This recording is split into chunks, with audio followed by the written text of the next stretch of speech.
I've coined the phrase planned serendipity.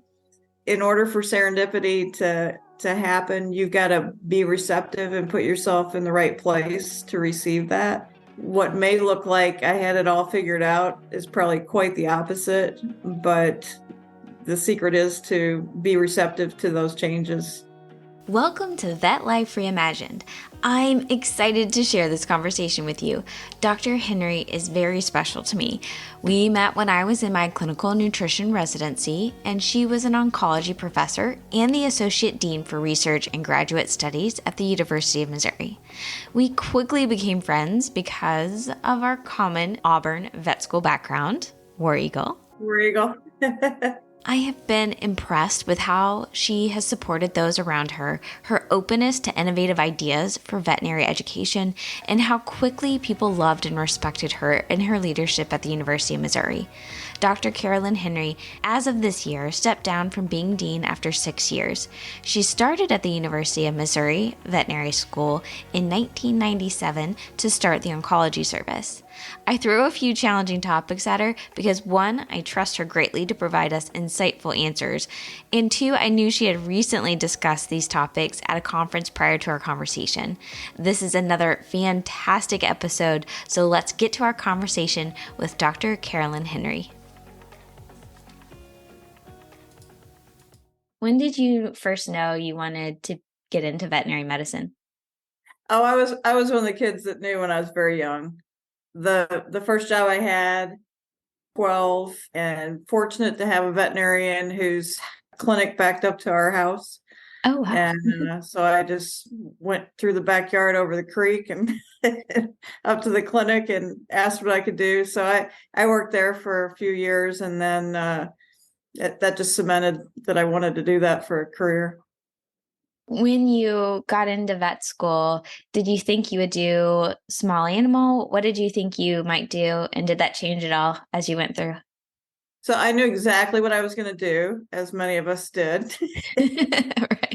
Right. I was going to get a practice on the Gulf Coast of Florida, small animal. And I was going to work there the rest of my life and have 2.5 kids and live happily ever after. I strayed along the way, apparently. Yes, I do know you enough that that's not exactly how it went. Where did you grow up? I know you went to Auburn for vet school, but where did you grow up? Well, my dad worked for Ford, so we got transferred quite a bit. I spent the most time in Kentucky, and that's how I ended up at Auburn, because they had a contract that they took students, a certain number of students from Kentucky would get in-state tuition. Yeah. Okay. So you went to Auburn, you're going to be a small animal practitioner. Well, what happened in vet school? What was your time in vet school like? I loved vet school, honestly. I mean, it was one of the hardest things I'd ever done, but just being with a group of people that was going through the same thing and just that camaraderie. I was in OTS veterinary fraternity, and that was my first experience with anything like that. I hadn't done rush or anything when I was an undergrad. So that, I think, was a wonderful experience. I didn't really change what I wanted to do while I was in vet school. I did get my first experience with cows, though. I'd never had any cattle experience. And, it came down to having to go milk cows at the university dairy at 5 a.m. So that didn't turn me on to animal medicine, but it was fun to know that I could do something different. Yes, I happen to know you're not a morning person, so that probably wasn't your favorite rotation. I, on the other hand, loved getting up at 5 a.m. to go milk cows. So Yeah, no, not in the winter. I had the rotation in December, and and cold. So when did you start to think about specializing? Actually not until I'd been in practice about a year. I can tell the story of the mishap of my practice experience as well. I had decided that I wanted to work for somebody that had their own practice and had that business experience that I could learn from. I felt strong in my medical background, but not at all in business. And so I was looking at about 3 different practices in the Southeast, and I landed on one just outside Montgomery, Alabama. And the guy had the practice for, I don't know, at least 25 years, single vet practice, small town. Everybody knew him. Everybody expected to see him when they came in. And so, a little bit of trying to convince people that I was older than 12 and that I might know what I was doing. And went into practice with him. 3 weeks into that, he had a tractor accident, rolled a tractor over on his leg, had a compound fracture. He was diabetic.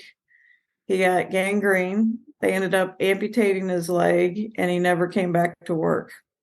So my great plan of going to work for somebody that would show me how to run a business dissolved 3 weeks into the plan. And I was running a business as someone who didn't feel comfortable with their business background. So it was kind of a feet to the fire experience. And through that, I learned a couple things. First, he tried to get me to buy the practice, and I decided I wasn't ready to commit to that at that time. And I also found that I really liked the oncology cases because it was kind of like solving a mystery. And like the ones that had obvious masses per se, but ones that had paraneoplastic syndromes where they came in for something else and you had to kind of work backwards in that mystery. I just thought those were awesome. And so that's kind of what sparked my interest. That's what led me to go back to Auburn and ask if they'd consider starting a residency program. Oh, so you started the oncology residency program? Yeah, I wanted, at that time, I was now dating someone that was at Auburn. And so I wanted to stick in that area. And they had 3 folks that were boarded. There was a surgeon, a radiation oncologist, and a medical oncologist, and they were all boarded, but they didn't have a residency yet. It was real, the specialty was only like a year old. And so I went back and said, I will do it for free if you allow me to do some moonlighting at emergency clinics in Columbus, Georgia, and Montgomery, Alabama. And even with that, they weren't sure they wanted me, which is, I was like, but I'm free. And then when I got there, they had to pay me something so I could get a parking pass. So they paid me $1 a month, and I got my first check, and they had taken taxes out, and it was 88 cents. Oh my goodness. But that was like one of my favorite jobs I ever had. And to say you could get paid less than $1 a month and be having the time of your life, it sounds irrational, but I just really loved what I was doing. And was your husband in veterinary, or what was he doing in Auburn? Yeah, he was on faculty, so scandalous there. And he was a food animal vet, so he's one that liked to get up in the morning and milk cows, and I did not. And he come from UC Davis, so he was a transplant to the South, as was I.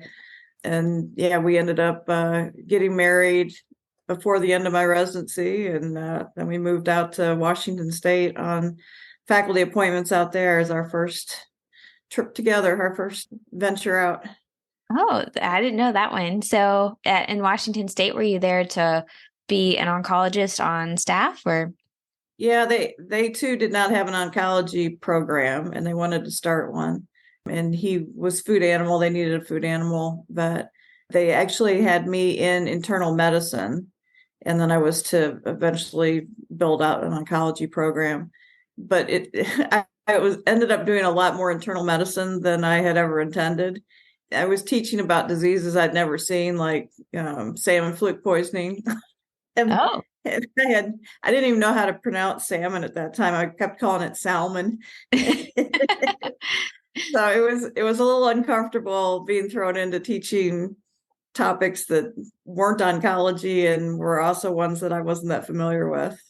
Well, I mean, that's a big difference between Alabama and Washington. Oh, no kidding. Like the diseases you probably see. I mean, you didn't even get that, probably some of those in vet school. So yeah, and the cancers were different. That was what was really interesting to me. The way lymphoma acted was different, and I actually tried to map out the thyroid carcinoma cases because we had so many aggressive thyroid carcinoma cases in dogs in Washington I'd never seen in Alabama. And I did some research of why that might be. And as it turned out, thyroid cancer can be linked to volcanic eruptions. Washington State was downwind from the plume from the Mount St. Helens eruption that had happened about a decade before that.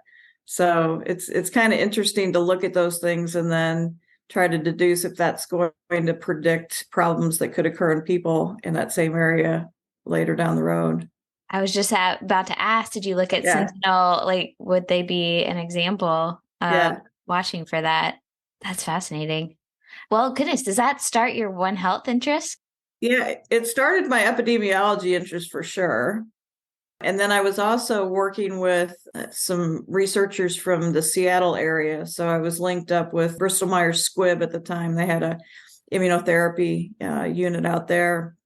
So that got me interested in doing clinical trials where we could treat dogs that had naturally occurring cancer and learn from that potentially things that could go on and help people. So that kind of started my interest to some degree in One Health. Where the One Health really came into it was my husband, Jeff Tyler, passed away in 2009. And he had done a lot with trying to bring agricultural education to third world countries and work globally. And as an oncologist, I had no business really doing anything with that, but I wanted to see his programs continued. And this position came available at the campus at University of Missouri, working under the provost's office to kind of be a matchmaker for people that were in One Health that were at different colleges and didn't know that there were other people on the same campus that were doing work that related. So that was a super fun job. And it allowed me to do some of the things in One Health that Jeff would have wanted to see continued. Oh, so is that what brought you to Missouri? No, again, Missouri didn't have an oncology program. And so we had decided that there was an administration change at Washington State, and we decided that we wanted to look elsewhere. And at the time, there was a position for me at K-State, but not one for Jeff. And there was a position for Jeff at Mizzou, but not one for me. And both K-State and Mizzou came up with positions. And we went with Mizzou in the large part because of the med school. I was interested in having that connection. And they had been talking about starting an oncology program. And so that's what they hired me in to do. So I was kind of a guinea pig at 3 different institutions, I guess. Well, I bet we've learned a lot about starting programs and all sorts of things. So actually on that topic, you've been a teacher or some type of, academic for a long time. So you talked about what you liked about oncology, but what kept you kind of in that teaching academia environment? Well, what I noticed in practice is I was the only one in the practice. And so whatever I said, people sort of believed it. and I could feel myself getting kind of intellectually lazy. And I liked being in an environment where you're pushed, where people question what you're doing. It's uncomfortable, but it kept me on my toes. And I always felt like I was getting better every day. And I think that has persisted in my 30 plus years in academic medicine. And, likewise, I like pushing students. I like getting them out of their comfort zone, trying new things with that safety net that you have in vet school. And then seeing those light bulb moments where things click, or, you see a student that came in dreading being on oncology and then they decide, I want to be an oncologist. It's that kind of a job where you have an impact that can be really life-changing for students. And that's an awesome experience. Do you have a particular story that stands out to you? I would say more related to academic medicine than just oncology, but one that I found has made a big difference to a lot of students is just being vulnerable and admitting things that didn't work for me. And that started with when I took my national board exams back in the day. It was the NBE and then the CCT. It was a 2-part exam. And I missed the score that I needed on the NBE to be able to practice in the state of Florida. So every state had a different pass point. And I was devastated. And I remember being at school and getting the results, and other students were all congratulating each other and so very happy. And I just wanted to go hide and not let anybody know. And then that also happened after my residency when I took the general exam. And in fact, I remember one of the internists from Auburn had said, well, you don't have to worry about the general exam because no one from Auburn has ever failed that. So I had to be the first at that too. Oh, no. I missed the general exam by 1 point. And then the next year I took both the general and the specialty exam, and I passed both of them. But again, it was that listening to people that were just overjoyed and just feeling like, man, I don't belong here. I don't deserve to be here. I'm ashamed. And I've remembered that. And now when students get their board exam scores, I usually send out an email to the class and I just say, just remember, if you're celebrating, that's great, but there's others who aren't. And if you're one of those people, that was me. And I'm here, to say you can get past that. And I'm here to talk if you want to. And I think that's had a great impact on students that were feeling really down about themselves at that moment. Yeah. Our profession tends to select for very high achieving individuals. And so when those things happen, we tend to beat up ourselves. Oh, yeah. I mean, So, I always say I'm the poster child for imposter syndrome, and nothing cements that better than not passing a board exam. well, I've been there too. So you can put me in that. Well, and it's interesting because my late husband, he had to take the general exam for boards, I think at least 4, if not 5 times. And nobody would know that. I mean, he was considered just genius level. But, a lot of us aren't good at taking tests. We might be good on the clinic floor, but, put us in a test situation and not so much. So I just think it's important that as leaders in the field, we're willing to admit that we're not perfect and we've had stumbling blocks along the way. And I think that makes it okay for students that are experiencing the same thing. And actually, I think it's a great way to actually get more respect from people and trust as well. So they're more likely to come and talk with you because one, they know you've been honest, and but also you've been willing to show that vulnerability, so they feel okay to share. Right. Yeah. Yeah.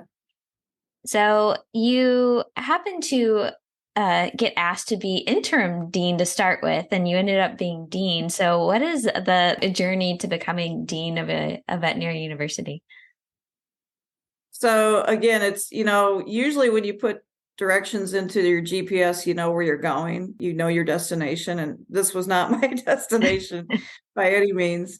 But when my late husband died, he had really wanted to be a dean. And I recall telling him that was the stupidest thing I'd ever heard of, that why would anyone want that thankless job? And he didn't get that experience. And I remember how much he wanted the position because he wanted to have an impact. And I like the idea of servant leadership and doing things that are going to have a longer lasting impact. To be quite honest, the only reason I ever applied for any deanship was I had several positions that were stipends, and that doesn't go into your retirement calculation. And so I was trying to get one salary. And I tried to negotiate that with my dean. And at the time, basically was told, well, you really need an offer somewhere else to have any bargaining power. And I had been asked to apply for a deanship elsewhere couple times and had said no, because again, stupidest idea I've ever heard. but I thought, well, I'll go ahead and pursue this and see if maybe that'll work. That actually, in totality, I applied over the years for 7 different deanships, had offers for 3 and withdrew from 1. I think what happened is with that first search, having people that could picture me being a dean sort of changed my self-perception, and suddenly I could sort of see it. And then as I, started answering the questions of, why do you want to do this? Of course, I didn't say I'm trying to get a raise, but my reason changed, and it became, I want to do something that's going to have an impact. And, I could treat my 3,000th lymphoma patient, and that's going to have an impact for that family. But being in a position as dean, especially if you go into it for the right reasons, can have way more impact on more people and the profession in general. So when I was asked to be interim, I was like, well, this will be a good way to kind of try it out. And it was kind of unexpected because nobody anticipated that our dean was going to leave at the time.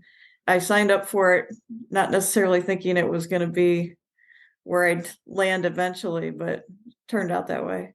And you were with the University of Missouri for a very long time. And then also from a perspective of a dean, I am curious, what is your thought about how veterinary academia has kind of changed over the past couple of decades? Oh, wow. I would say the biggest change is just the information explosion. When I was in school, I think I had 10 books on my shelf, and if I knew everything in those books, that was all I needed to know, right? You could not hold all the books of information that we have now. We also have the accessibility to that information right away. If you have something you don't know, you can always talk to your phone and you'll have an answer in 15 seconds. So I think it's changed how we look at curriculum in terms of, you're not going to have students that are going to be able to rely on rote memorization, one, to get through school, but more importantly, to survive in practice. We need to teach our students to be lifelong learners, how to access information, how to tell if information is accurate and worthwhile, to become very discerning in how we take in medical knowledge, and then trying to keep up with our clients, because clients have access to it as well. So you not only have to figure out what good information is, you have to learn how to dispel the bad stuff in a way that's not going to offend your clients. So tons of changes, and it's going to continue with AI and all kinds of other things that are coming down the pike. Yeah. And with the increase of volume of information, I can see how trying to create a curriculum that will prepare anybody who goes to any vet school across the country is going to have this level of standardization, where we feel comfortable that everybody who graduates from a certified vet school will meet a certain expectation. So with that additional challenge, what is your thought about all of the different types of programs? And I've had to, when somebody asks about vet school, I'm like, well, which one? Some people do tracking where you decide kind of earlier in your 4 years that, oh, no, I'm large animal. I want to be on a large animal focus. I mean, there's so many different ways of learning and how to implement the information. So what are your thoughts about just the different curriculums and all of that? Well, since you mentioned tracking, I'll start with that and tell you that I am not at all a proponent for that. I know too many people, including myself, who ended up taking a very different journey than we might have had we not had that broad exposure. And, in my case, I stayed primarily in small animal, although really anything with cancer I would consult on. But having exposure to research, having exposure to specialists, I think all of that's very important so that you know what your options are and you can reinvent yourself. If you start in one area and you don't like it, you can move on to a different one. So for that reason, I hope our education stays broad enough that students get that exposure. I think a difficult thing with the different programs, I mean, you've got the traditional programs that you could get all 4 years in one place. You've got distributive models, which in the past have been primarily 2 years in one place and then send them to another school for their clinical training. So the Caribbean school type model. And then you've got different distributive models that maybe they're going to practices that are affiliated. And I think in the future, there's so many vet schools coming down the pike as far as trying to get on the list to go through accreditation that are all going to be distributive or what they'll call hybrid if they've got some sort of clinical experience on site. I question where the students are going to go. If we add 11 or 12 new vet schools, where is that experience going to happen? And how do we have some quality control over that? It's just so many different variables that it's hard to imagine students are going to get equivalent education. And maybe it doesn't have to be equivalent, but at some point you have to have some metric by which to measure success. And right now it's the NAVLE. And so if you're seeing big differences in NAVLE scores, that's going to get the attention of the accreditors with the AVMA and cause problems there. So, it's a very complex question, and it's something that I think is only going to become more so. And you were just on a panel at the KC Animal Health Summit. And I know that kind of along these lines, there was a question that maybe one of the reasons that we have all of these new schools that are being proposed is around a veterinary shortage. However, is that even a problem? Is, some people actually have that question. So in what you're seeing from an academic level as well, and you go to a lot of conferences and you get to talk with a lot of different people with different opinions, do we have a veterinary shortage? That's the question of the month right now. I would say, being with all the other deans through the AVMC, you've got 33 deans from North America, and then you've got them from around the world. I don't think there's anybody in that group that doesn't feel like there's a shortage. And part of that is colored by the fact that, a day doesn't go by that you're not getting a call from someone saying, how can I possibly get vets to come work for me? I can't get new grads. We hear that all the time. However, if you look at the stance that the AVMA is taking, they are less convinced that there's a shortage and believe that it's more in part related to COVID and maybe something that's going to resolve when the pandemic is not as much of a problem, and that it's a problem of inefficiency in how we do our practice. I think the true issue is we have shortages in different areas. And I don't think the answer across the board is let's get more vet schools and let's increase class size. I think we've got to be very strategic about it. And, how do we get students, for example, to go into rural practice? Just bringing more students in isn't going to necessarily achieve that.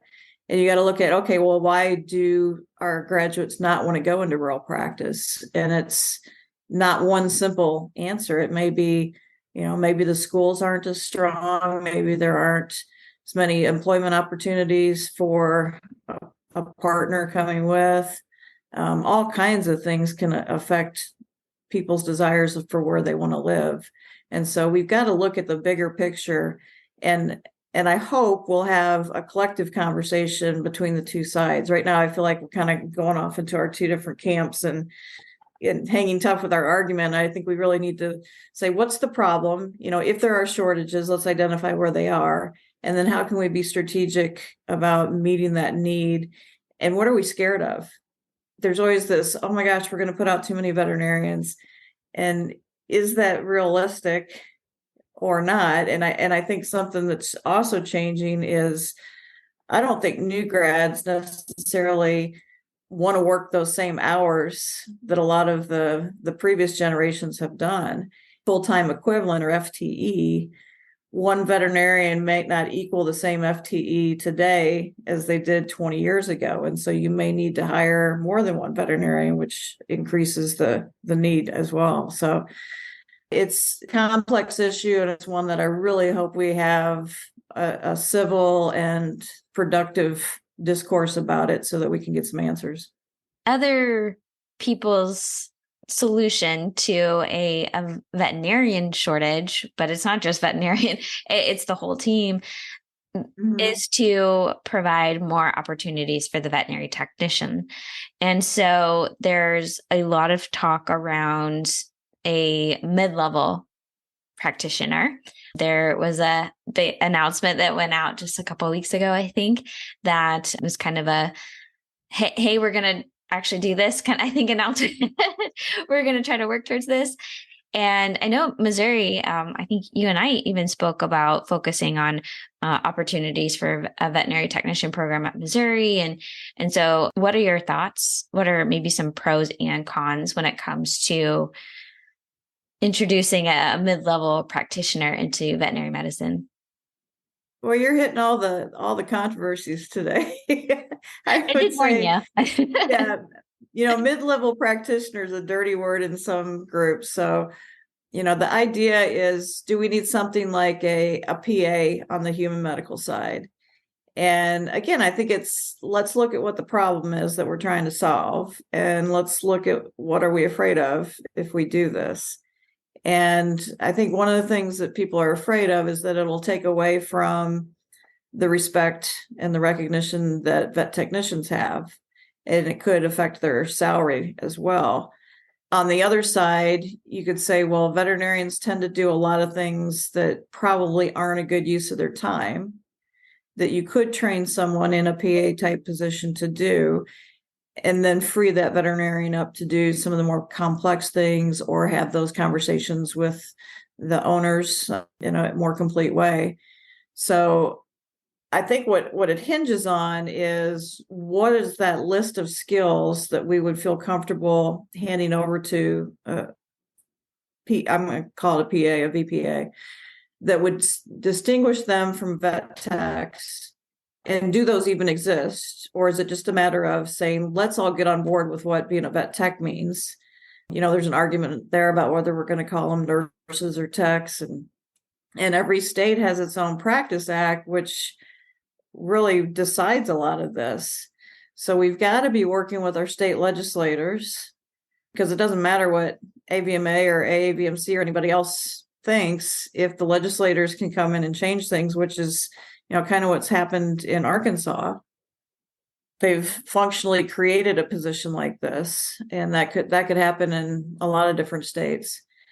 And then look at, okay, what is the future for our veterinary technicians? We increasingly have had to hire veterinary assistants because we can't get enough veterinary technicians.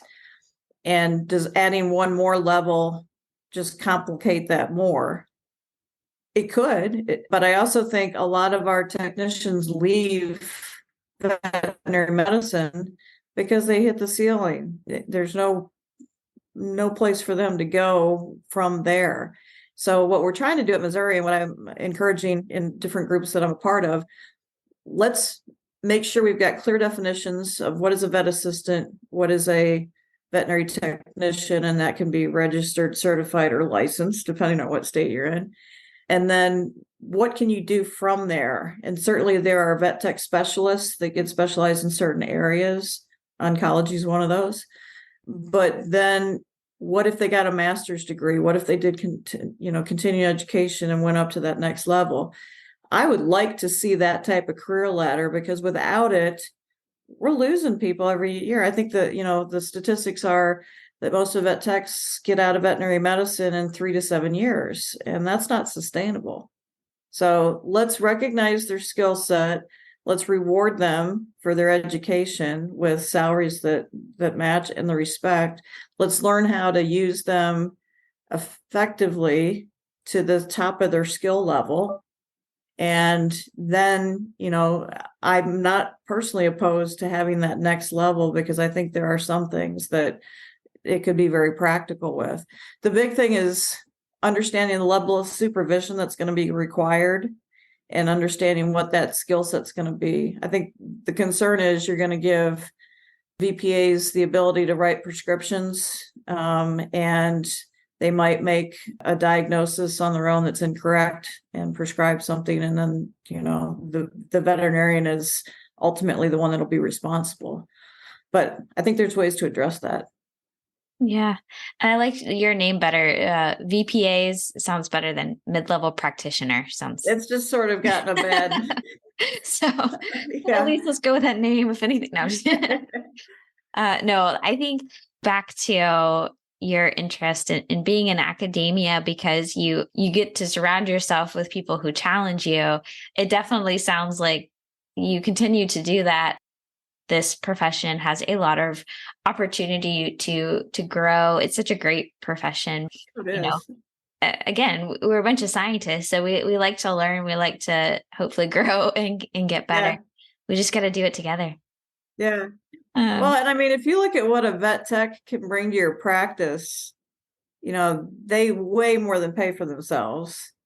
And I think it's on us as academic medical professionals to teach students how to appropriately utilize the skill set that the vet techs have. And if we go the VPA route, that'll be the same. I think vet techs need assistance, so that veterinary assistant should be helping the vet tech do their job. And I think that can have a continued effect as you go up each level.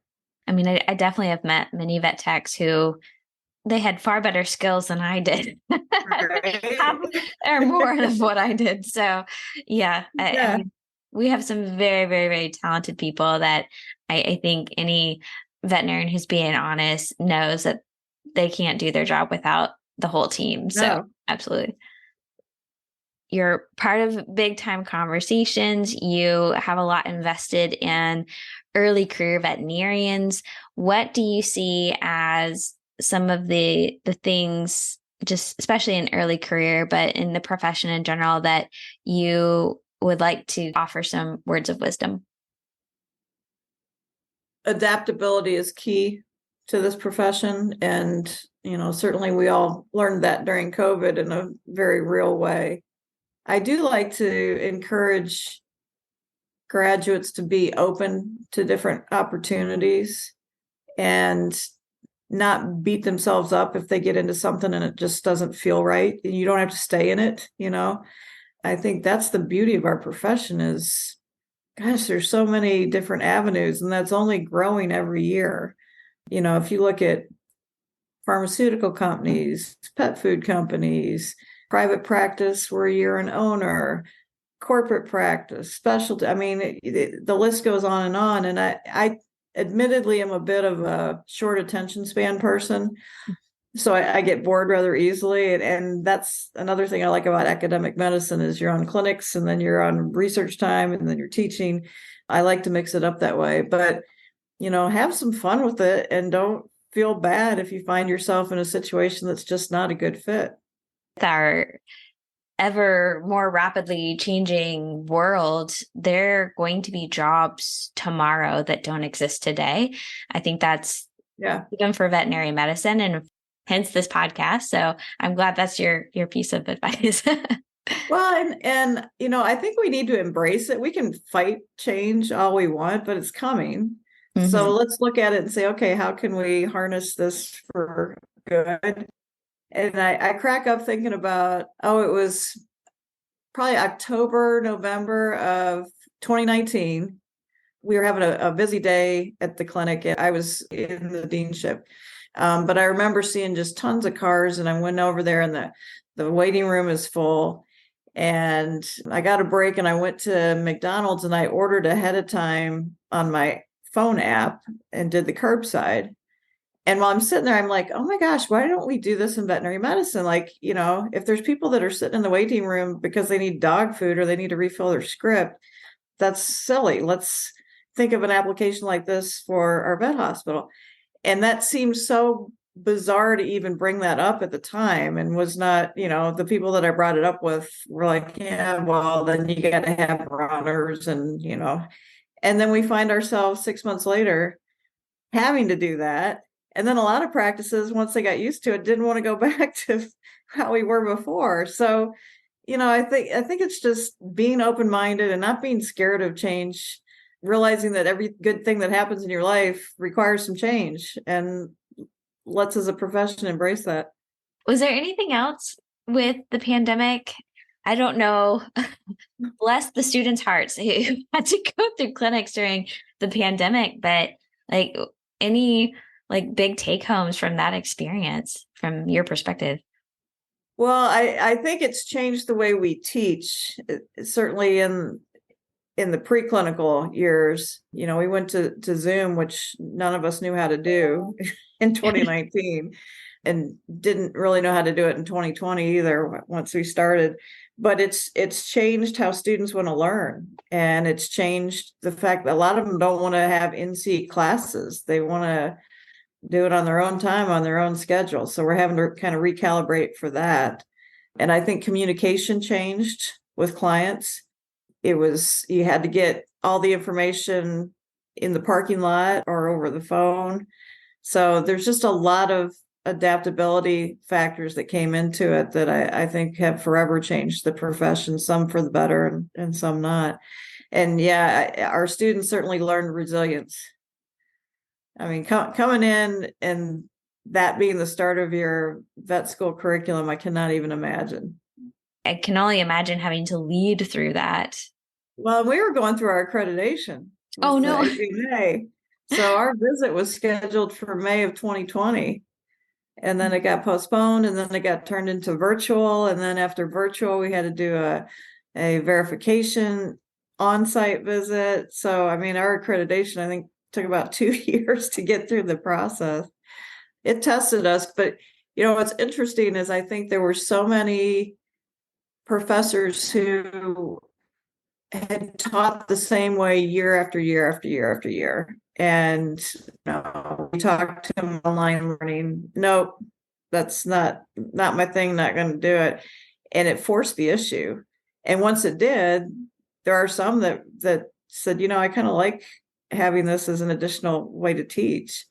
We had to break our anatomy lab and our surgery labs up into smaller groups and teach multiple times over the same. But, the students also had more one-on-one with the instructors than they would have had otherwise. So there's some good things that came out of it, I think. Well, that's good. Sometimes we do need the kick to change. Right. Well, fantastic. I have a final 4 questions for you. And the first one is there something that comes to mind that people may get wrong about you? I don't know. I think in many regards, I don't know, this is my imposter syndrome coming out again, but I feel like I get credit for things that ended up looking like I planned them that way. and instead, I kind of fell into them, So I've coined the phrase "planned serendipity," because I think in order for serendipity to happen, you've got to be receptive and put yourself in the right place to receive that. What may look like I had it all figured out is probably quite the opposite, but the secret is to be receptive to those changes and make it happen. Yeah. I think it's Oprah who says luck is hard work meeting opportunity or something like that. Great answer. Do you have a interest or a skill that maybe not a lot of people know about? Some of the jobs that I've had that nobody would have thought of. And I think in many ways prepared me for the tortuous path I took in my career.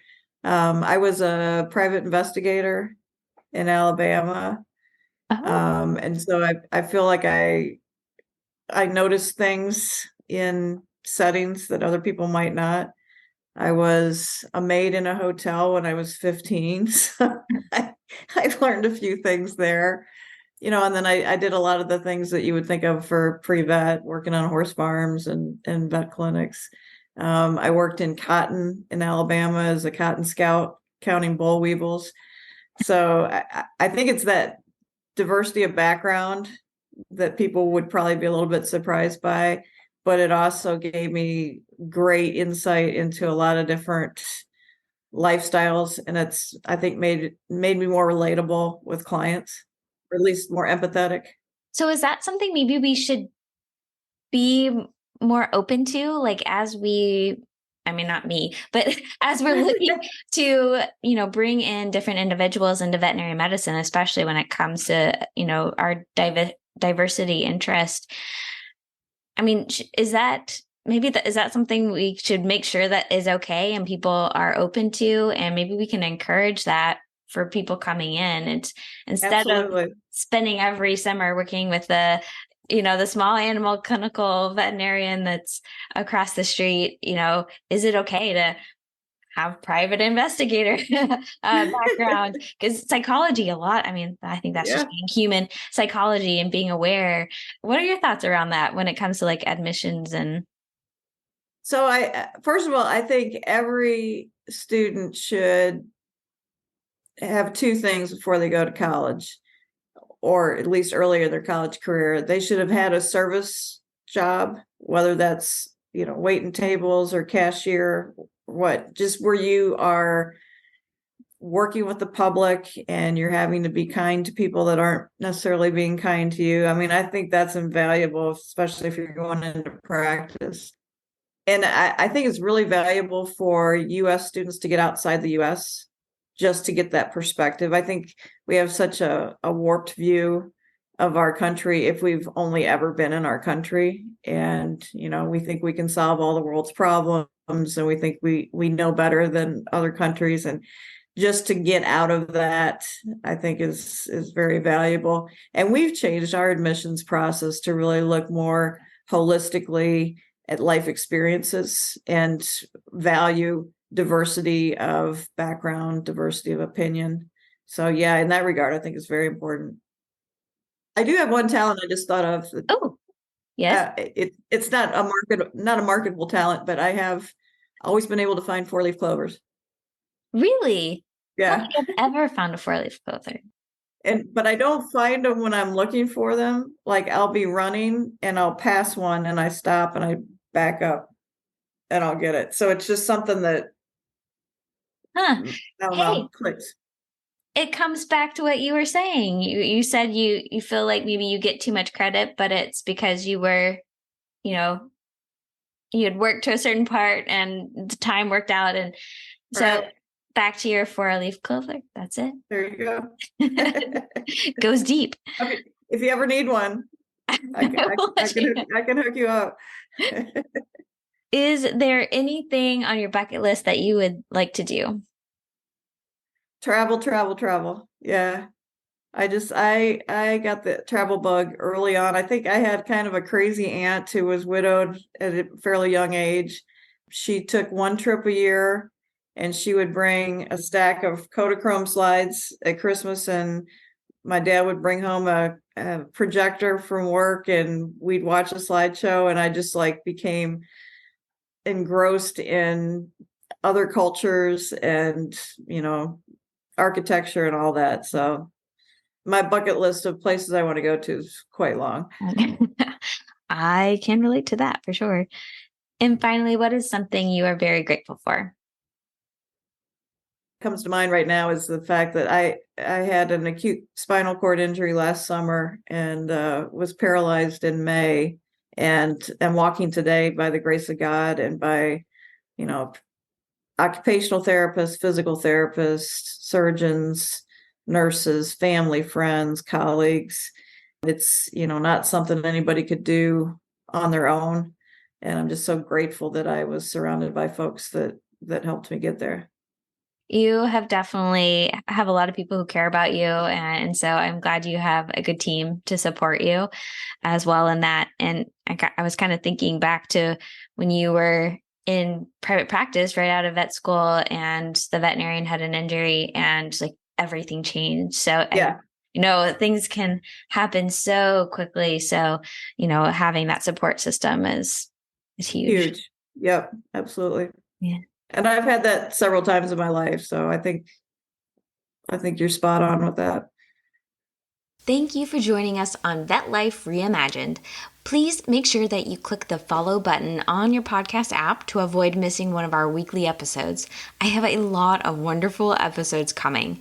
If you would like to support this podcast, there are a few other ways that are 100% free. Give it a 5-star rating and review, and then subscribe over on the Vet Life Reimagined YouTube channel. We appreciate you and all your support. Until next time.